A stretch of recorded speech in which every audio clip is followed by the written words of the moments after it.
W Motors Fenyr SuperSport, born to run. It has 800 horses, 980 Nm of torque, can hit 0 to 100 km per hour from rest in 2.7 seconds and has a top speed of 400 km per hour. We strap ourselves in for a ride in Dubai's supercar. The business of building and selling supercars isn't what you'd call a high-percentage game. It's generally a domain where only brands backed by major conglomerates prosper in. For starters, these corporate-owned marques are almost invariably the only ones with the requisite financial reserves to do a proper job of developing and marketing the cars.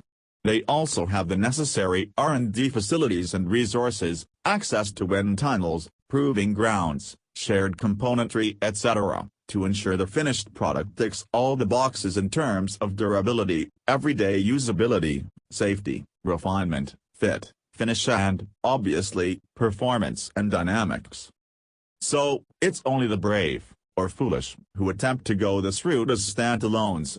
Plenty have tried and failed, with only Pagani and Koenigsegg standing out as success stories in this heavy horsepower arena ruled by the likes of Bugatti, Lamborghini, Ferrari, and Porsche.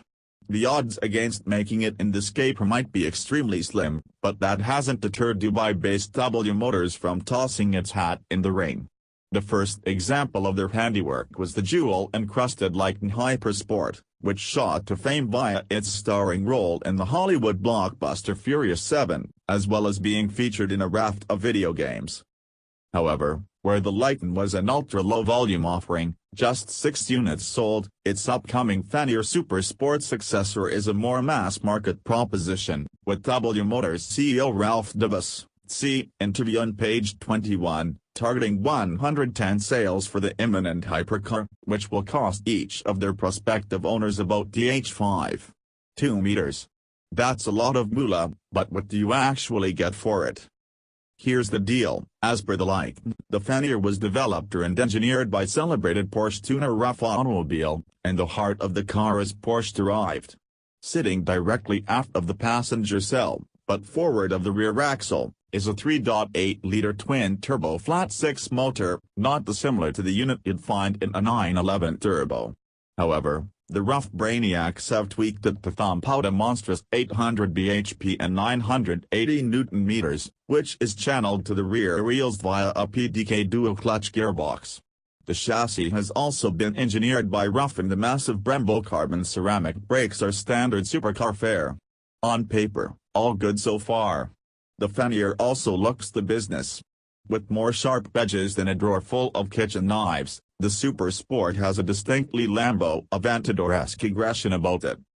This wheel's scribe had the opportunity to have a brief drive in a Fenyr prototype, and the car prompted much rubbernecking from other motorists as we rumbled past.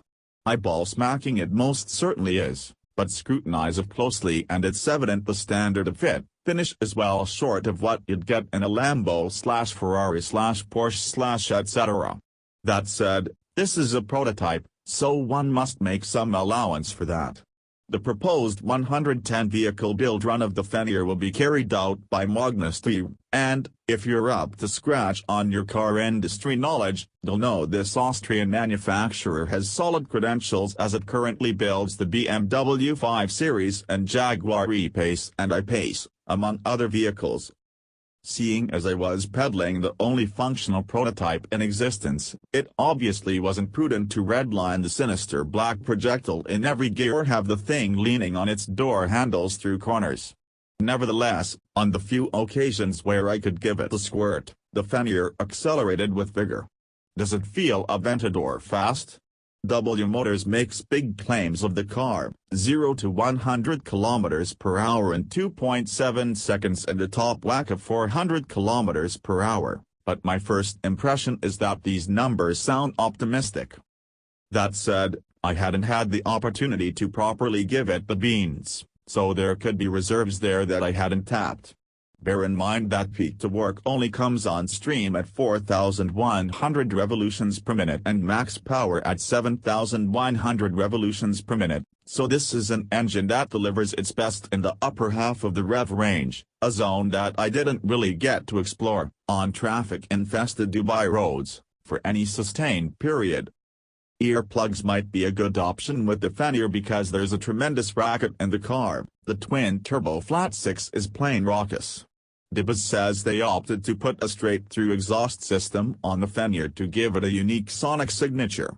It certainly has that, but I wouldn't want to listen to that drone all day.